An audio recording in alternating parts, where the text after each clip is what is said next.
Bonjour à tous, merci d'être là ce matin sur ce beau sujet structurant qui est un sujet en fait de transformation dans les organisations et si on ne l'anticipe pas, en fait, pour faire simple, vous allez avoir un risque de réputation, un risque un risque financier et un risque de contentieux. Et si on le prend par le bon bout, en fait, ben, on favorise juste la marque employeur de son organisation. Donc ça vaut la peine de s'y intéresser. Je vais passer sur trois sujets, un rappel vraiment rapide de pourquoi il y a cette nouvelle réglementation. Je crois que ce qui est le plus intéressant ensuite, c'est quels sont les éléments clés de la directive. Donc je pense que certains de vous connaissent déjà très bien, donc j'irai assez vite.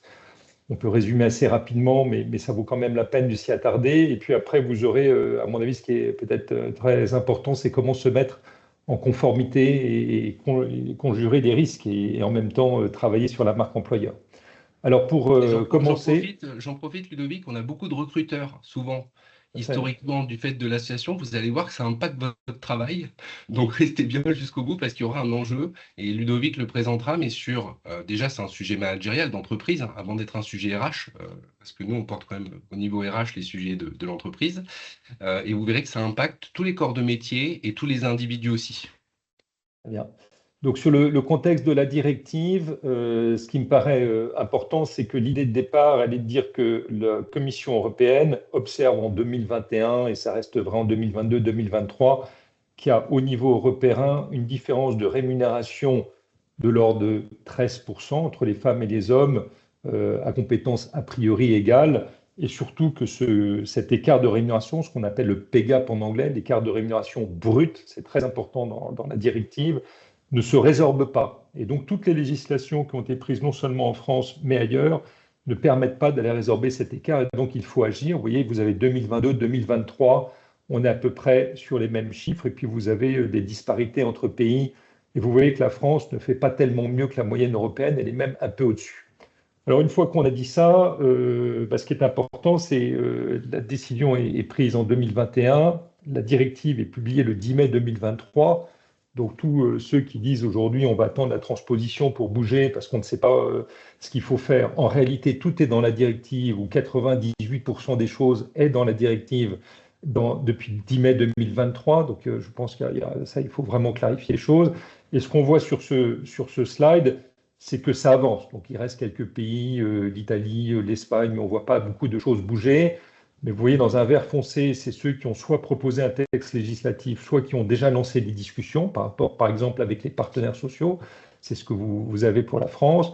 Vous avez des pays qui disent, nous, on a commencé à avancer sur un projet, mais on n'a pas forcément encore discuté avec les partenaires sociaux ou on n'a pas encore mis le texte au Parlement. Ceux qui n'ont pas initié de discussion en noir, donc ils existent, mais il y en a de moins en moins, hein. Quand je vois ce qui se passait au mois d'octobre, il y avait beaucoup plus de pays en noir. Et puis vous avez un pays en rouge, donc les Pays-Bas, ce pays a dit, bah, moi clairement, je ne serai pas prêt le 7 juin 2026, et donc je transposerai au 1er juin 2000, au 1er janvier 2027. Voilà exactement où on en est. Donc les choses avancent et une très grande majorité de Ludovic, pays sera prêt en 2026, le 7 juin. Oui. d'accord. Au niveau européen, est-ce qu'il y a des pays qui ont déjà appliqué une loi, c'est-à-dire finalisé une loi applicable aujourd'hui? Donc il y a beaucoup de pays qui ont de la réglementation applicable sur l'égalité femmes-hommes. On fait des audits, on a travaillé avec une cinquantaine de sociétés. Et on a trouvé par exemple dans une société que sa filiale en Espagne appliquait l'index égalité français, mais pas sa réglementation qui existait en Espagne. Donc il y a bien des réglementations qui existent dans chacun des pays. En revanche, la nouvelle réglementation qui est véhiculée par cette directive européenne n'est pas encore implémentée dans aucun des pays, hein. C'est 7 juin D'accord. 2026. Et on entend, voilà, on entend ça aussi en France. Ça veut dire que pour toi, il y a bon espoir, hein, parce qu'on est quand même sur un sujet qui Alors, devrait faire évoluer les pratiques. Mais en France, dans la j'ai- veille que tu as pu avoir, je sais qu'il y avait pas mal d'actualités en ce début de mois. Est-ce qu'il y a des éléments qui nous laissent à penser qu'il y aura une transposition réellement en juin? j'ai une petite slide là-dessus très précise, donc je la passerai tout à l'heure, mais pour faire simple, on a eu des réunions de concertation entre le ministère du Travail et les partenaires sociaux entre mai et septembre. On devait avoir le projet de texte de transposition le 9 septembre. Bayrou a eu la défiance le 8 septembre, donc ça a un petit peu arrêté les choses. Les concertations ont recommencé le 15 janvier. On pensait avoir un texte à nouveau le 29 janvier, qui était une réunion de concertation finale prévue entre le ministère du Travail et les partenaires sociaux. Elle vient d'être décalée et aux dernières nouvelles, M. Farandou, donc notre ministre du Travail, a indiqué le 29 ou le 30 janvier qu'il comptait déposer un texte devant le Parlement avant l'été pour une transposition rapide avant la fin de l'année. Voilà exactement où on en est en France. Notre sentiment, c'est que dès l'instant où vous allez avoir le texte au Parlement, ça va être une bombe dans la presse. Hein. Vous avez déjà des choses sur les réseaux sociaux. Vous avez déjà dans nos enquêtes les questions des organisations syndicales qui montent auprès des entreprises. Les salariés ne sont pas encore complètement, j'allais dire, au courant de cette réglementation. Dès l'instant où il y a un texte qui sera déposé avant l'été, même s'il n'est pas voté tout de suite le 7 juin, mais un peu après, c'est à ce moment-là que les entreprises auront les questions. Merci Ludovic pour cette première partie. Voilà. Alors, les éléments clés, je ne vois pas de questions dans le chat, sinon j'essaie d'y répondre. Donc, les éléments clés, en fait, ce qu'il faut bien comprendre, encore une fois, c'est qu'on ne peut pas dire on va attendre la transposition pour agir. Pourquoi? Parce que c'est très complet, elle est très complète, cette directive. Il y a 37 articles. Vous avez un article définition qui donne un certain nombre de définitions, évidemment. Mais vous avez surtout, ce que tout le monde n'a pas vu, 66 considérants, comme dans un texte de loi français, qui expliquent la façon dont il faut lire les articles, lorsque les articles semblent trop imprécis. Et donc tout cela, quand vous le mettez en perspective, c'est extrêmement, extrêmement précis. La directive en elle-même est assez rude à lire. Il n'y a pas vraiment de chapitres qui peuvent vous aider d'un point de vue RH à comprendre ce qui est attendu en termes d'exigence. Vous voyez, les chapitres, c'est dispositions générales, je ne sais pas trop ce que ça veut dire. Transparence des rémunérations, c'est le fourre-tout. Voie de recours et application du droit, on se doute un peu. Disposition horizontale, on ne sait pas ce que ça veut dire. Donc, je n'ai pas les thématiques RH qui vont être touchées. Je n'ai pas de classement simple par thématique. Je n'ai pas de mise en perspective entre les articles, l'article définition et les 66 considérants. Et je n'ai pas une liste de questions simples qui permettrait d'adresser est-ce que mes politiques RH, recrutement, rémunération sont à jour ou pas. Mais par contre, tout est dans cette directive, encore une fois. Alors, pour éclairer, pardon pour ceux qui connaissent ça très bien, moi je pense qu'on peut résumer de manière quand même simple en 2 slides. Vous avez d'abord les nouvelles exigences. Et dans les nouvelles exigences, vous avez ce qui est à faire avant même que le salarié soit en poste, c'est-à-dire, comme tu le soulignais Vincent, dès la phase de recrutement. Alors, il y a pas mal d'articles là-dessus, mais si je dois résumer, le plus important, c'est que vous allez devoir, en tant qu'organisation, fournir la rémunération exacte ou une fourchette de rémunération avant l'entretien d'embauche. Quelle est la philosophie de cet article?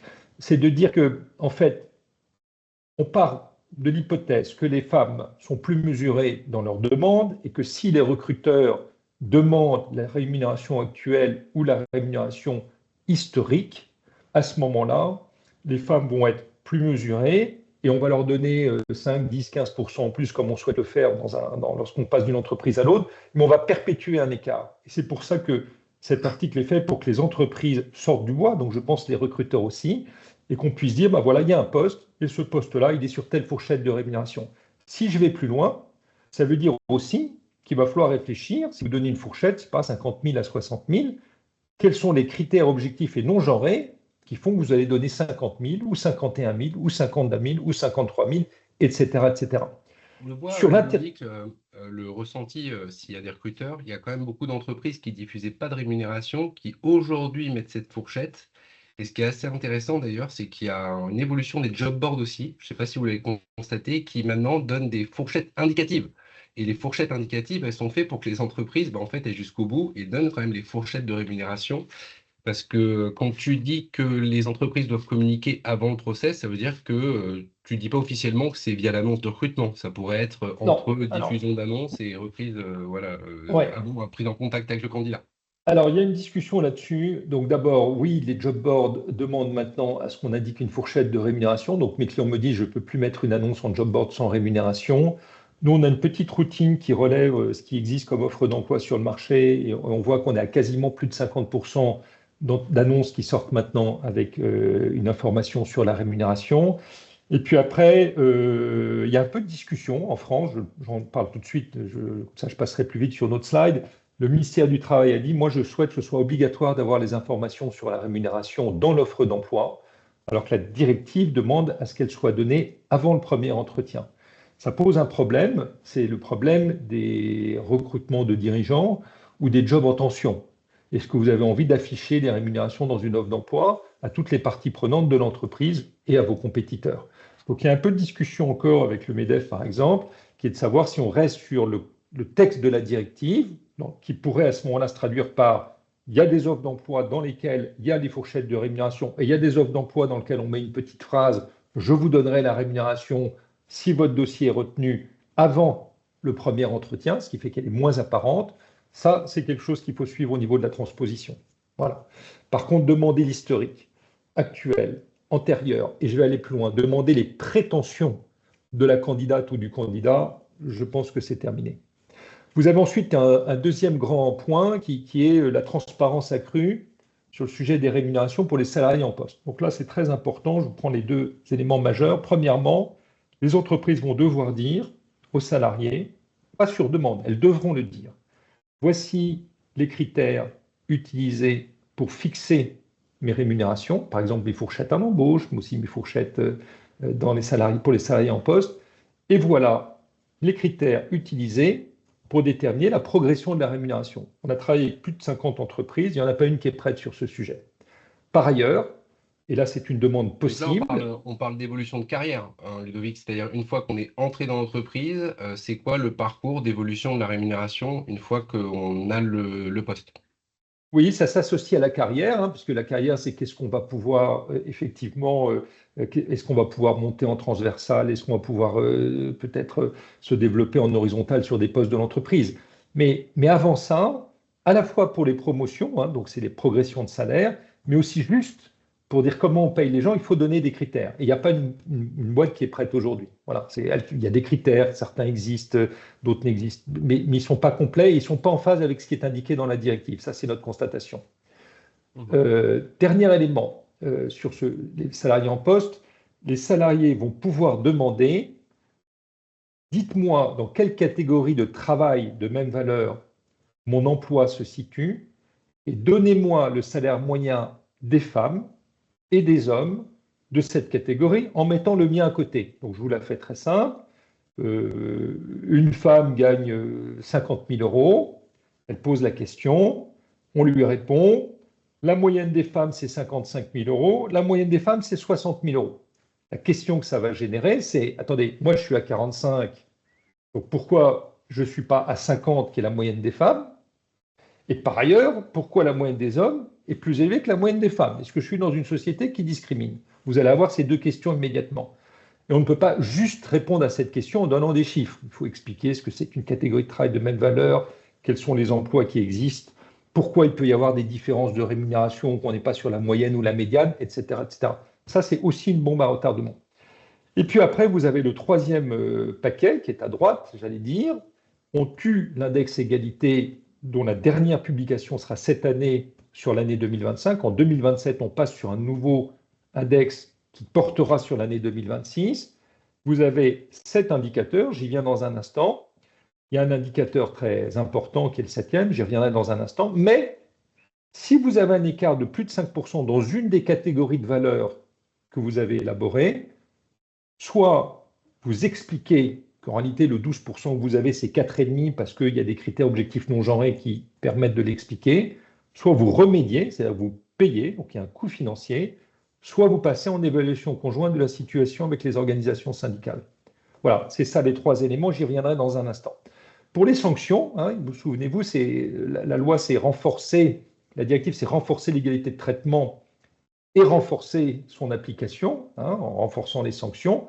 Donc, qu'est-ce qu'on a comme sanctions nouvelles? Premièrement, si une discrimination est avérée, l'entreprise devra payer la discrimination non seulement au moment où elle la trouve, mais sur la durée pendant laquelle cette discrimination est intervenue. Je vous donne un exemple. En France, c'est 3 à 5 ans, on ne sait pas trop, 3 ou 5 ans. En Belgique, je travaille beaucoup en Belgique, j'ai un avocat qui m'a dit, dans notre corpus réglementaire législatif, on remonte jusqu'au moment où il n'y a pas de discrimination qui peut être prouvée. Et mon avocat me dit, j'ai un case où je suis remonté de 22 ans en arrière. Voilà. Donc c'est très fort. Et vous avez en plus un deuxième volet de compensation qui serait une enveloppe qui viendrait compenser la perte d'opportunité de carrière ou le préjudice moral subi. Donc vous avez un vrai risque financier dont que les DAF ne mesurent pas, et il est du rôle des DRH d'aller le préciser au COMEX, y compris évidemment au DAF. Deuxième élément au milieu. Ludovic, si on schématise, déjà, toi tu as accompagné les entreprises, ça veut dire que le premier enjeu, c'est quand même de se reposer la question de quelle politique actuelle de rémunération, et globalement, est-ce qu'on est sûr de maîtriser l'ensemble des éléments pour pouvoir expliquer aux collaborateurs, et est-ce qu'on est en maîtrise de ces éléments-là? C'est ça le premier point là, d'attention que tu as dû avoir avec les grands groupes ou les J'allais plus dire, petites entreprises? j'allais dire, Vincent, c'est un des points. C'est un des points. Il y a beaucoup plus de points. Donc, j'ai une petite slide pour montrer ce qu'il faut faire à notre avis. Mais à notre avis, ce qu'il faut faire, c'est dire aujourd'hui, est-ce qu'on est déjà compliant un peu, beaucoup ou passionnément avec les nouvelles exigences et identifier ce sur quoi il faut travailler pour l'être. Ça, c'est le premier sujet. Et après, ça peut partir dans toutes les directions, notamment, est-ce que j'ai des fourchettes de rémunération? Est-ce que mon process de recrutement est propre? Est-ce que j'ai une cartographie des emplois qui est correcte? Est-ce que je suis capable de déterminer des catégories de travail de même valeur? Est-ce que je peux faire des écarts, calculer les écarts de rémunération? Est-ce que je peux les expliquer s'il y en a, etc., etc. Donc c'est vraiment multiple en fait, hein. Alors, l'autre élément sur les sanctions ou le renforcement des voies d'application du droit, pour dire ça de manière poétique, c'est que la directive consacre le renversement de la charge de la preuve. Ce sera à l'entreprise, si un de ses salariés lui dit « je pense que je suis discriminé », de lui expliquer pourquoi il ne l'est pas. Donc la réponse type qui est de dire « attends, toi et moi, on sait très bien que tu n'es pas discriminé, tu as eu un petit coup de mou pendant 3 mois dans l'année, donc c'est normal que tu n'aies pas l'augmentation qu'a eu ton voisin qui fait le même job que toi, c'est terminé. Aujourd'hui, si je prends votre demande, je la traite et je vous explique pourquoi vous n'êtes pas discriminé. Ça, c'est important. » Et puis enfin, j'en ai parlé tout à l'heure, c'est que vous avez à la fois les organisations syndicales qui peuvent aider les salariés dans leurs demandes. Donc moi, je les ai reçus, notamment les syndicats européens chez Adixio, hein, on est assez proche du monde social, et ils nous ont dit on est en train de former nos syndicats nationaux, donc ils auront des papiers qui donneront aux salariés quand la loi sera transposée, quand la directive sera transposée.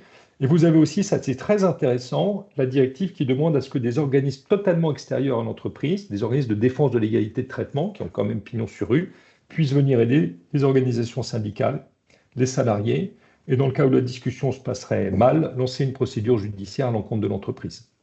Voilà, donc il y a des vraies sanctions. En France, le ministère du Travail a dit on reste sur 1% de la masse salariale en cas d'infraction sur la publication des indicateurs. Et si on a des petites infractions, on ne répond pas dans les délais, on ne fait pas ci, on ne fait pas ça, c'est 450 € par infraction constatée. Voilà. Ça sont les enjeux. Je reviens rapidement et je les affiche. C'est les nouvelles exigences qui doivent être publiées en 2027. Donc vous voyez, il y a 6 exigences au niveau de l'entité juridique, écart moins de rémunération, écart moins de rémunération femmes-hommes sur le variable. Vous avez des éléments très nouveaux, proportion de travailleurs de femmes et d'hommes qui ont des composantes de rémunération variable ou complémentaires, proportion de travailleurs de femmes et d'hommes dans chaque quartile de rémunération. À la médiane, tout va bien. Mais au 3e quartile, j'ai plus une femme. Voilà, donc ça, c'est ce que ça va montrer. Et vous savez, ce fameux 7e indicateur, que j'ai déjà un peu expliqué, dans lequel on vous dit, vous devez avoir examiné ou élaboré ou identifié vos catégories de travail de même valeur, dans lequel vous rangez des emplois, et vous calculez dans ces catégories s'il y a plus de 5% d'écart, brut, pay gap, écart brut. Et si vous n'arrivez pas, parce que vous seriez à 12% dans cette catégorie, à basculer à moins de 5% en expliquant les écarts, c'est-à-dire en passant un écart ajusté, alors soit vous payez, soit vous passez sur l'évaluation conjointe que j'ai indiquée. Et pour l'évaluation conjointe, vous voyez que la directive, là aussi, est extrêmement précise. Elle vous donne 7 ou 8 éléments à faire avec les organisations syndicales qui sont inscrits sur cette slide, hein. Donc, c'est précis, hein. N'attendons pas la transposition, c'est marqué. Il va falloir évidemment expliquer dans chaque catégorie. Donc, j'ai un problème dans une catégorie, j'ai 40 catégories. Eh bien, je vais devoir regarder les 40 catégories avec mes organisations syndicales. Je vais regarder combien il y a d'hommes, il y a de femmes dans les catégories. Je vais regarder les niveaux de rémunération moyens. Je vais devoir expliquer toutes les différences aux organisations syndicales. Et puis, regardez le point 4 ici. Je vais vous expliquer les raisons de ces différences fondées sur des critères objectifs tels qu'on aura pu les déterminer avec les organisations syndicales. Donc là, à ce moment-là, vous perdez la main sur votre politique de rémunération. C'est-à-dire qu'avant, c'est moi qui trouve les critères objectifs et qui donne les explications. Ici, je dois le faire main dans la main avec les partenaires sociaux. Et donc, s'ils ne sont pas d'accord sur les critères que j'ai retenus pour expliquer des différences, il faudra que j'arrive à me mettre d'accord avec eux, etc., etc. Donc, vous voyez, ça va jusqu'à les mesures que vous devez mettre en place pour remédier aux situations et la mesure de l'efficacité, l'évaluation de l'efficacité de ces mesures. Donc, c'est très précis. Et prenons un cas pratique, Ludovic, on peut se poser la question. Souvent, on pense à un job quand il est occupé au jour 0 ou au jour 1.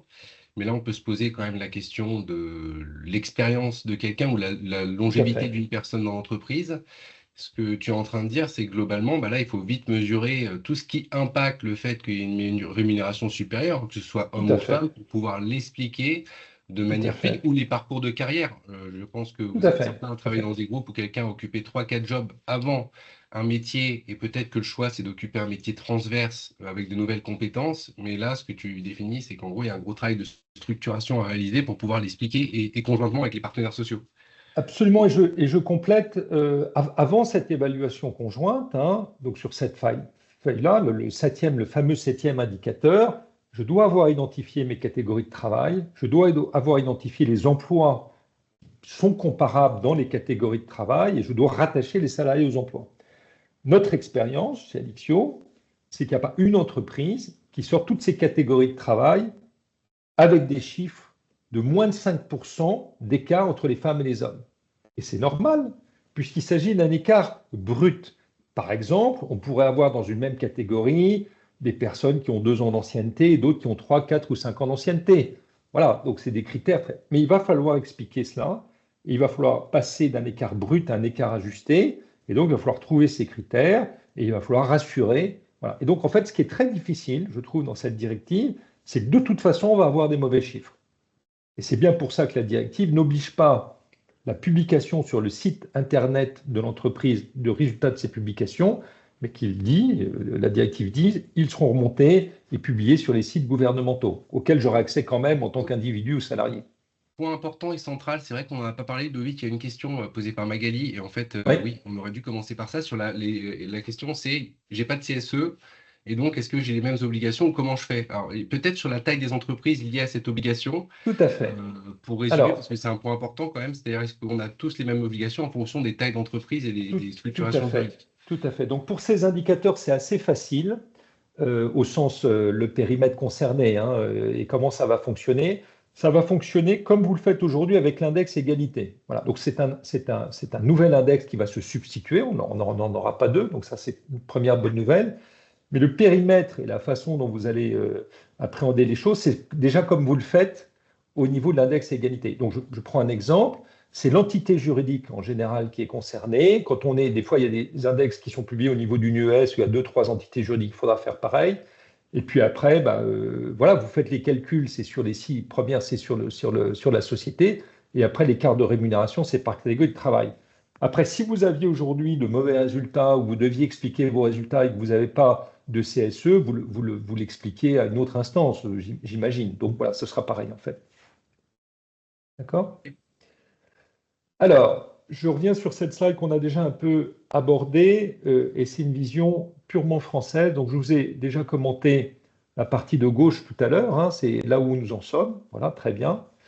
Ensuite, ici, ce que je voudrais faire avec vous, c'est vous dire les précisions qui ont été apportées par le ministère du Travail dans ces concertations avec les partenaires sociaux. Donc, je vous ai déjà indiqué la première, et j'appelle ça une surtransposition de la directive. Aujourd'hui, le ministère du Travail est plutôt en faveur de rendre obligatoire dans les offres d'emploi la rémunération. Je vous ai expliqué que les organisations patronales étaient plutôt contre, par exemple, sur les postes de dirigeants ou sur les jobs en tension, pour des questions de confidentialité, évidemment. Et puis, on verra comment ça sort. Le ministère du Travail a dit, je confirme qu'il y aura un reversement de charge de la preuve. Il a ajouté, je mettrai en place des amendes administratives qui garantissent un effet dissuasif réel. Je vous en ai parlé, 1% de la masse salariale et 450 € par manquement observé. La notion de travail de valeur égale, qui est assez fondamentale. Quand je fais des catégories de travail de même valeur, je dois me poser la question de savoir ce que c'est qu'un travail de valeur égale. Alors d'abord, soyons clairs, cette notion de travail de valeur égale existe dans le droit français, je crois depuis 1971, donc ce n'est pas nouveau.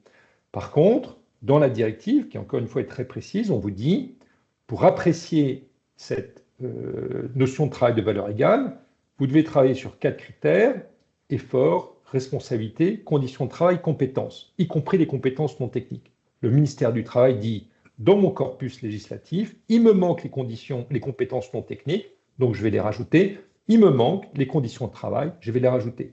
Le mot effort, c'est les charges physiques et nerveuses chez nous, et les responsabilités, ce n'est pas les compétences, les responsabilités. Les responsabilités, on les a déjà. Voilà, donc je vais compléter mon corpus réglementaire. Ensuite, point hyper important, qui fixe les catégories de travail? Est-ce que je dois le faire main dans la main avec les organisations syndicales? Est-ce que j'ai la liberté de le faire?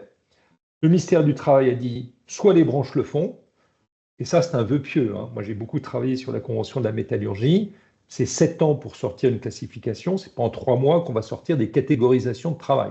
Donc ça, c'est juste pour la bonne bouche. Donc ce qui reste, c'est soit on fait un accord au niveau du groupe, soit on fait un accord d'entreprise, soit il n'y a pas d'accord et on passe par une décision unilatérale. Ça veut dire que de toute façon, vous êtes obligé d'aller présenter vos catégories de travail de même valeur à vos organisations syndicales. Donc il y a un travail à faire en chambre et un travail de communication à faire. Et je peux vous le dire que j'ai quelques clients qui ont raisonné du type je vais faire autant de catégories de travail qu'il en faut pour ne pas avoir d'écart. Évidemment, ce n'est pas suffisamment rationnel et évidemment, ce n'est pas présentable à une organisation syndicale. On fait des catégories de travail de même valeur avec du rationnel. Cet emploi peut être comparé à un autre et ensuite, on fera les calculs. On ne va pas faire 1000 catégories pour soit ne pas faire les calculs, soit avoir des choses où on compare 2 personnes dans une catégorie. Ça ne marche pas, c'est évident. Autre élément très important sur la partie droite de cette feuille. L'administration a indiqué, le ministère du Travail a indiqué, je vous ferai les 6 premiers calculs du nouvel index via la DSN. J'ai une grande peur de mes clients parce qu'on pense qu'on n'a pas assez d'informations pour faire des calculs avec la DSN et on pense que ça va biaiser les calculs. Donc tous les clients que nous avons vont faire les calculs eux-mêmes avant qu'ils soient faits par l'administration avec la DSN. Le 7e est de toute façon à faire pour l'entreprise. Autre élément hyper important, la directive disait ce nouvel indicateur, c'est à partir de 100 salariés. Le ministère du Travail a dit nous avons des obligations pour les entreprises à partir de 50 salariés en France. Donc je surtranspose. Je dis que ce nouvel index sera obligatoire à partir des entreprises de 50 salariés. Et puis pour terminer, 2 éléments très importants. Un, vous devez au terme de la directive expliquer au moins une fois par an les nouveaux droits aux salariés. Ça ne doit pas être en caractère 6 dans un petit contrat que personne ne lit. Vous devez le faire par écrit de manière visible et ça doit être très clair. Et notamment, vous devez dire que les salariés ont le droit de vous demander la catégorie dans laquelle ils sont et le salaire moyen des hommes et des femmes de cette catégorie. Et dernier point en bas à droite, pardon, je suis un peu long. Pour répondre à 2-3 questions qu'il y a sur les CSE, forcément, à partir du moment où on doit indiquer aux collaborateurs quel est le process pour pouvoir demander les informations, ça implique qu'on est obligé de consulter le CSE. Voilà, parce qu'il y a quelques questions sur le CSE. On reviendra dessus, peut-être sur la partie questions-réponses. Ouais, si tu veux, ouais, quand tu veux. Je termine juste la dernière partie pour vous montrer qu'on est prêt en France. Dès le mois de septembre, le ministère du Travail a dit pour transposer 13 dispositions de la directive, je le ferai au niveau législatif. Pour 2 dispositions de la directive, je passerai par un règlement. Et pour 3 dispositions que je dois aussi traduire dans mon droit français, je travaillerai à partir de réponses du ministère. Ils ont dit ça en septembre. J'ai expliqué que le calendrier politique avait eu un peu d'incidence sur le calendrier de la directive, mais les choses sont prêtes, ne nous leurrons pas. Voilà, avec ça, je crois que vous avez une bonne vision de ce qui se passe et notamment de la France. J'ai déjà parlé de ça tout à l'heure. Vous voyez, on a mis dans la directive les 4 facteurs pour déclarer que des emplois sont de même valeur au sein d'une organisation. C'est les compétences, les efforts, les responsabilités, les conditions de travail. Je vous ai mis en orange ce qui va être traduit dans le droit français. Je crois qu'il y avait une question sur la pondération. Donc, vous avez le droit, pour ces critères, de dire l'un pèse 50% et les 3 autres pèsent les 50% restants, avec 10, 20 et 20 par exemple. Vous pouvez dire aussi, quand même, dans mon secteur, dans ma société, c'est important d'avoir un 5e critère. Donc, vous pouvez travailler avec un 5e critère et pondérer différemment. Vous avez un lien très important ici entre, mais est-ce qu'une catégorie de travail de même valeur, c'est une classification? La réponse est non. La classification, c'est comment j'organise la contribution, ou je perçois la contribution de mes emplois à une organisation. Les catégories de travail de même valeur, c'est quels sont les emplois que je peux regrouper pour les comparer. Donc il y a des liens, mais il y a beaucoup de classifications. Je prends encore le cas de la métallurgie, où tout d'un coup, vous avez 35% des effectifs qui sont sur F11, le premier niveau de cadre. Concrètement, ce n'est pas une catégorie de travail de même valeur quand j'ai 35% de mes effectifs sur une seule classe. Voilà. Donc, vous voyez des choses qui sont quand même assez importantes derrière. Est-ce que je fais une classification? Est-ce que je travaille directement sur des catégories de travail, etc., etc. Alors, je regarde la partie conformité. On prend les questions après. Comme ça, il ne nous restera pas loin de 20 minutes. Ça va? C'est parfait. OK. Donc, ça, c'est Pas à peu mal de près les... questions. Ouais, Donc, je c'est vois. parfait. Peut-être qu'on va y répondre comme ça, puis on verra les questions qui restent. Je te laisse faire le gardien des questions, Vincent. Donc, les défis vis-à-vis de la directive, évidemment, c'est prévenir les tensions sociales qui seraient liées à la révélation d'écarts. Et en fait, si vous ne vous saisissez pas de ce problème, c'est les organisations syndicales qui vont donner aux salariés les papiers pour leur permettre de vous demander les informations qu'ils sont en droit d'attendre. Donc, il faut anticiper. Évidemment, il y a la conformité juridique pour éviter les sanctions du contentieux et des dommages financiers et des dommages de réputation. Évidemment, il y a un travail technique qui est concrètement, est-ce que j'ai une cartographie d'emploi qui est propre? Est-ce que je me fonde sur ma classification si j'en ai une pour dire que ce sont mes catégories d'emploi? Vraiment, je dis attention. Est-ce que je crée des catégories d'emploi? Quels sont mes critères pour déterminer la rémunération, critères objectifs non genrés? Quels sont mes critères éventuellement additionnels aux quatre prévus dans la directive pour créer mes catégories, etc., etc. Vous avez l'analyse des écarts qui est très important. Donc, il y a des éditeurs de logiciels qui vous disent aujourd'hui cet écart brut, pour passer du brut à l'ajusté, ça ne peut se faire qu'avec une technique qui est la régression multiple. On arrive avec un mot qui est complètement nouveau dans le monde des RH. Il va falloir l'expliquer. Donc, est-ce que je développe cette régression multiple? Est-ce que j'achète un logiciel de marché? Voilà, comment je fais? Il faut adapter mes outils RH. Vous avez des évaluations, par exemple. Vous avez beaucoup d'évaluations globales pour à la fois des augmentations de salaire et à la fois le paiement de la rémunération variable. Voilà, donc j'ai une note globale. Comment je réponds au fait que je dis aux salariés, voilà les critères pour évaluer ta rémunération fixe, ton augmentation de rémunération fixe, et voilà les critères pour utiliser ta rémunération variable. C'est ce que demande la directive. La note globale, ça ne marche plus. Il va falloir la découper en deux. Il va falloir évidemment travailler sur les fourchettes salariales dès l'embauche. Il va évidemment falloir intégrer la transparence dans nos pratiques. Donc, ce que je veux dire par là, c'est qu'il y a quand même des outils qui existent au moins au RH, au moins, mais il va falloir demain transposer ces outils, les ouvrir aux managers. C'est un peu fait dans le marché, mais aussi aux organisations syndicales et aux salariés. Donc, c'est un vrai changement de paradigme. Qu'est-ce que je dis sur mes outils RH, aux salariés, aux managers, aux organisations syndicales? Intégrer les syndicats et les CSE dans cette gestion de la gouvernance, former les managers, on ne peut pas être seul en tant que RH face à ce sujet. Donc voilà comment faire. Concrètement, c'est ce que font mes clients.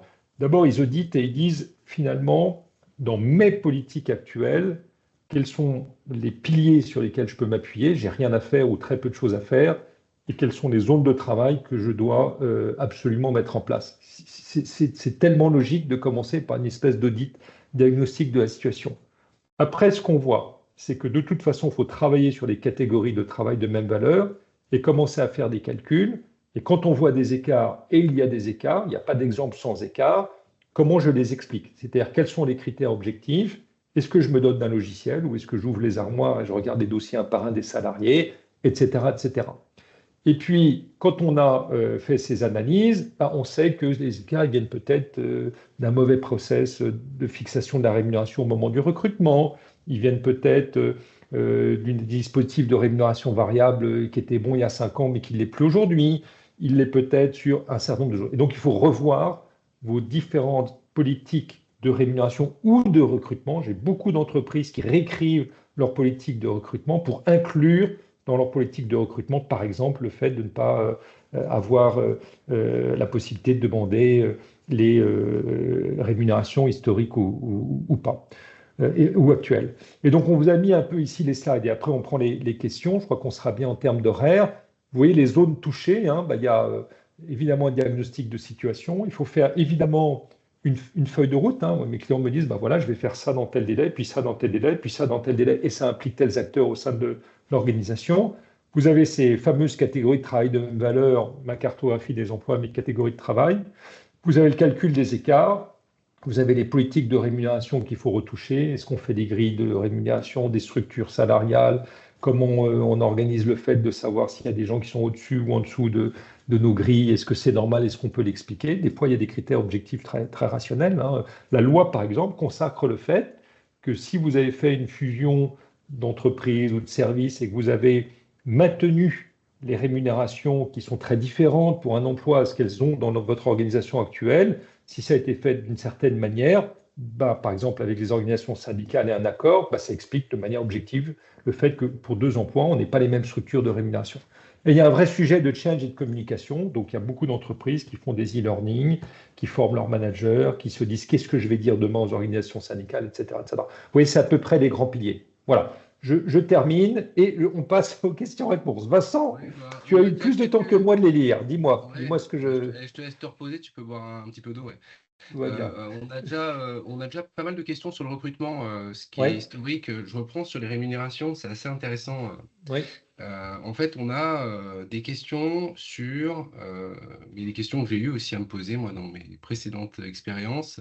C'est à partir de ce moment-là, comment on va engager le discours de rémunération. En fait, il faut un peu changer de oui, paradigme hein, vis-à-vis de la exactement. loi. C'est-à-dire que quand on met une fourchette, imaginons, on cherche un développeur commercial, la rémunération, on se dit, c'est 30 à 50. Déjà, on ne parle pas que de fixe, il faut exprimer, on a vu l'ensemble de la rémunération de manière fluide. Hein, ça, c'est un élément important. Il n'y a pas que la rémunération fixe, il y a le reste.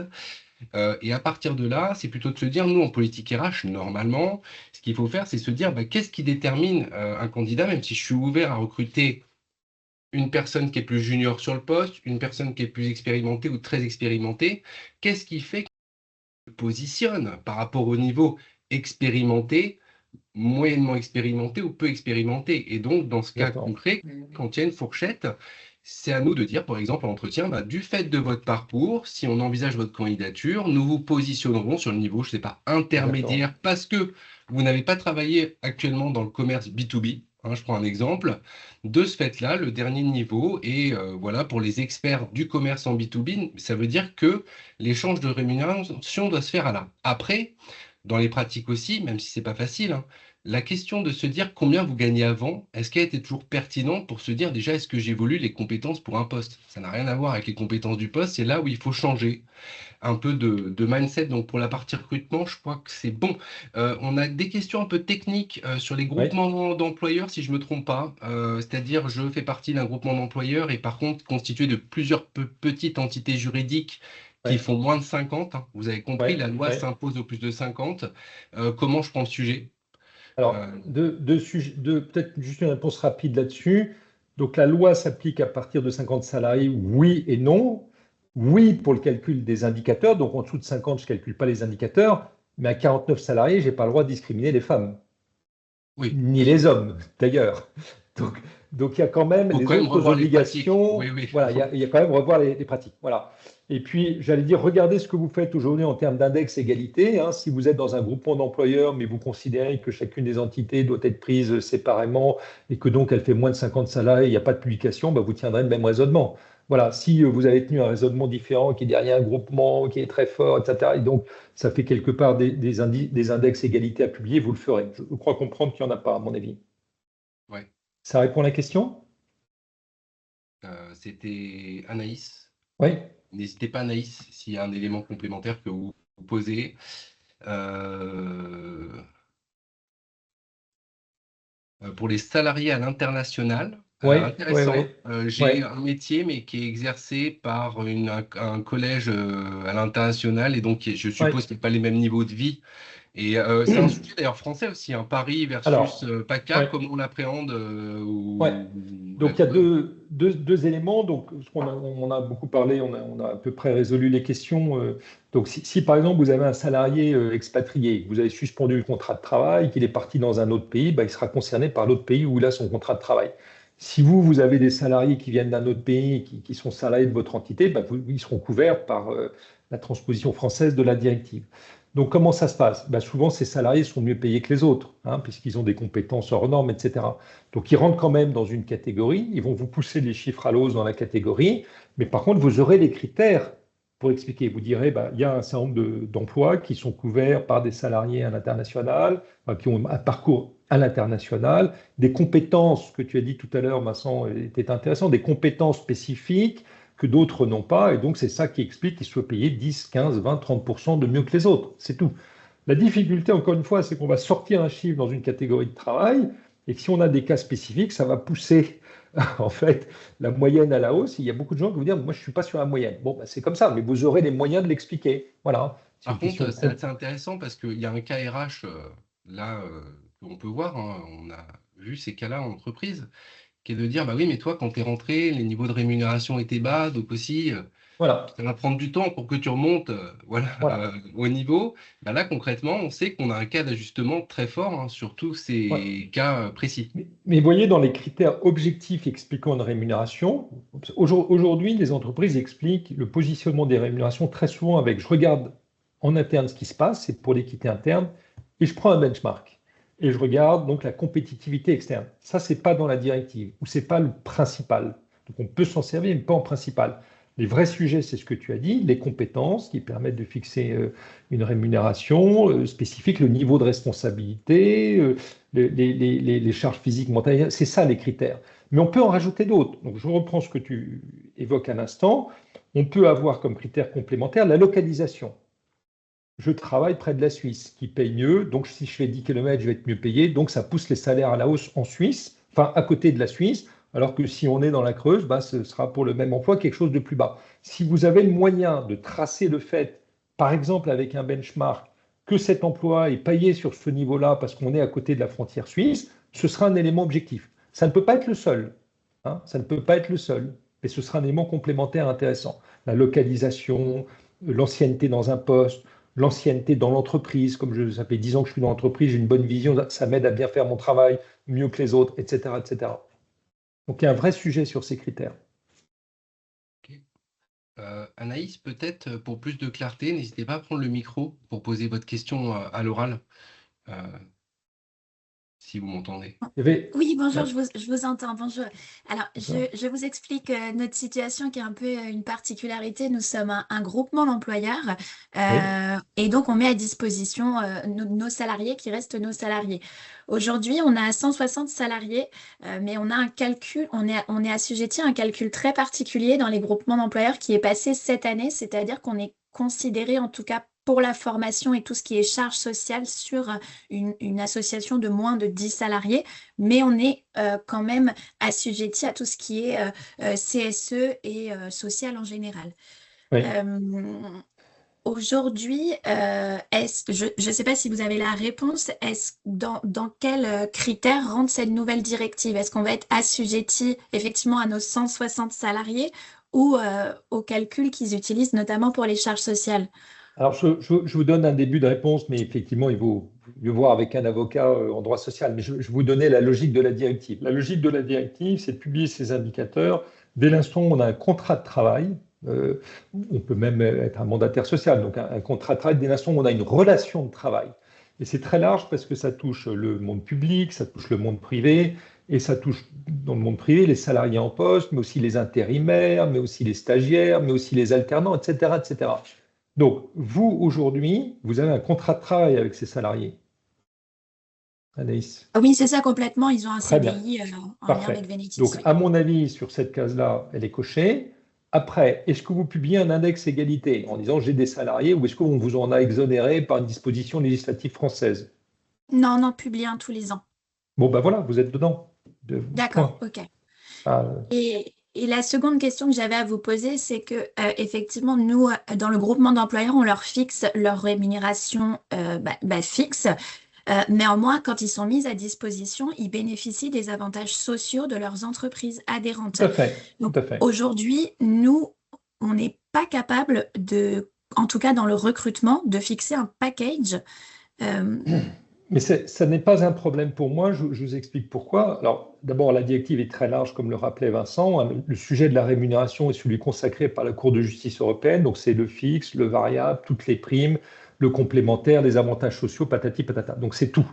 En revanche, vous avez un critère objectif non genré pour expliquer d'éventuelles différences en disant mon job, c'est de mettre à disposition. Le contrat, c'est que le fixe, c'est moi qui le détermine, mais les avantages en nature sont ceux de la société dans laquelle le salarié, la salariée va être mis à disposition. Donc circuler, il n'y a rien à voir, cet objectif. Ce n'est pas vous qui D'accord. choisissez de donner plus d'avantages à Pierre par rapport à Virginie. Par contre, il faut que ce soit écrit, cette politique. Il faut que ce soit traçable. Il faut que ce soit expliqué à l'embauche. Il faut qu'il y ait une petite note de politique de rémunération ou de guidance sur ce qui se passe quand je suis employé chez vous. Vous voyez, c'est ça. Parce que si vous n'avez pas Très bien. ça peut générer des sujets. Mais vous êtes déjà sur une pratique qui est très claire. Très bien. Merci beaucoup. Ouais, Voilà. je reprends l'historique des questions, surtout si je Oui. suis passé au travers et j'ai oublié, il y a une question, je crois, relative au comité de direction, c'est-à-dire les postes Ouais. occupés par une personne. Je prends Ouais. un exemple, un DAF Ouais. ou Ouais. Ouais. je sais pas, un directeur ou une directrice juridique, il y en a Ouais. une dans la société, et parfois des Ouais. rémunérations définies par les actionnaires, etc. Est-ce que il y a eu des cas où tu as traité ces Ouais. éléments-là Ouais. aussi pour qu'il y ait cette notion de parité, de rémunération qui entre en compte? Oui, alors j'ai eu des cas, mais surtout, il y a déjà eu de la jurisprudence qui a consacré les choses. Donc, le CEO et mandataire social est quand même effectivement sur un poste complètement unique, dont la rémunération est fixée par un conseil d'administration, des actionnaires, etc., etc. Bon, ça, on n'a pas de problème là-dessus. Le COMEX, c'est différent, parce que le COMEX, c'est là où vous avez le DAF, quelquefois le DRH, l'IT, la communication, etc. Souvent, Ludovic, souvent le Souvent. DRH maintenant. Alors, Souvent. pas assez, Vincent, peut-être pas assez. Toujours serait excellent. Bon, donc ce qu'on a vu dans la jurisprudence, par exemple, on a vu justement une DRH à qui on a demandé de quitter un COMEX et qui a dit, écoutez, moi, je souhaite attaquer mon employeur précédent pour discrimination parce que je m'aperçois que je n'avais pas les rémunérations des membres du COMEX. Et on a beau me dire que le directeur financier, c'est très important, que c'est de la finance, moi, je gère 30 000 personnes, donc ce n'est pas moins important.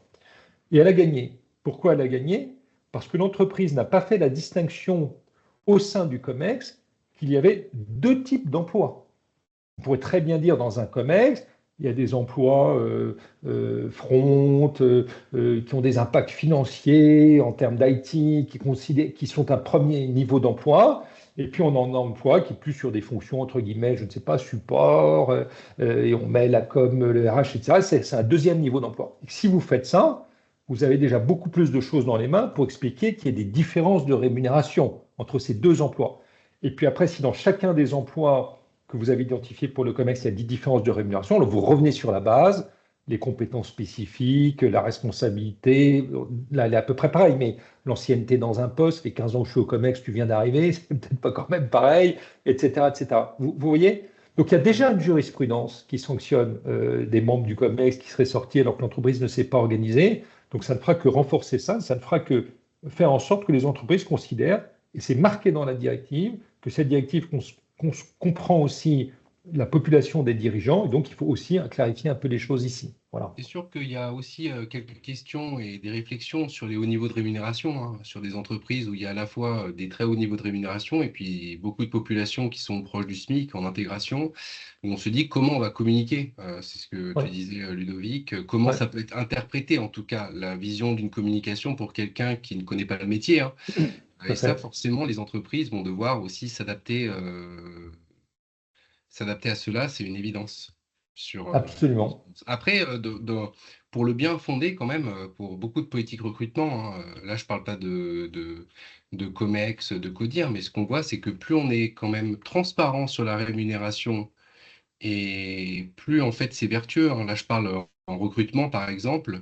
Les gens aiment quand c'est linéaire et savoir quand ils répondent à une annonce, hein. Il n'y a rien de pire en expérience candidat qu'un candidat qui appelle en disant voilà, je postule pour le job, et puis là, ils sont très déçus par la rémunération. Dans ce cas, ils n'auraient peut-être pas répondu à l'annonce. On aurait gagné tous du temps. Oui, un petit point encore sur le recrutement, qui est un sujet que j'ai de plus en plus souvent avec les sociétés avec lesquelles on travaille. Donc très souvent, il y a des postes de dirigeants qui sont donnés en chasse de tête. Et donc la question, c'est est-ce que finalement ces obligations de la directive sont au niveau du chasseur de tête ou au niveau de celui qui donne le mandat? Bon. La réalité, c'est que c'est aux deux niveaux. C'est-à-dire qu'en tant que chasseur de tête, vous allez être certainement soumis à cette réglementation. Il n'y a pas d'exception. Et donc, je reprends la chasse de tête. C'est que soit il y a une offre d'emploi qui circule, et c'est le ministère du Travail qui gagne, il va falloir mettre la rémunération. Soit on fait des appels et il n'y a pas d'offre d'emploi qui circule, mais il va falloir prouver que vous donniez quand même la rémunération avant le premier entretien. Sinon, vous avez quelqu'un qui va vous dire, moi, on m'a appelé 3 fois, j'ai eu 4 entretiens, j'ai mis la rémunération, puis finalement, c'est quelqu'un qui est pris, j'ai un problème. Et mes clients me disent, je vais quand même demander aux chasseurs de tête, aux cabinets de recrutement, comment ils font. Quelle est la procédure qu'ils vont mettre en place. Parce que je leur délègue quand même ma demande de recrutement. Voilà. Donc là, il y a un petit sujet à voir. Il n'est pas complètement arbitré celui-là, puisqu'on a encore une fois ce ministère du Travail qui veut surtransposer les pratiques de recrutement. Et le MEDEF qui explique, attention, on veut bien donner la rémunération dans tous les cas avant l'entretien, mais il y a un moment, il doit y avoir un peu de confidentialité. Je n'ai pas envie de savoir que mon compétiteur sache combien je paye soit mes dirigeants, soit des jobs en tension. Parce que voilà, c'est juste pas normal. Voilà. Donc ça, c'était un point que je voulais souligner. Je l'avais soulevé peut-être trop rapidement. Voilà.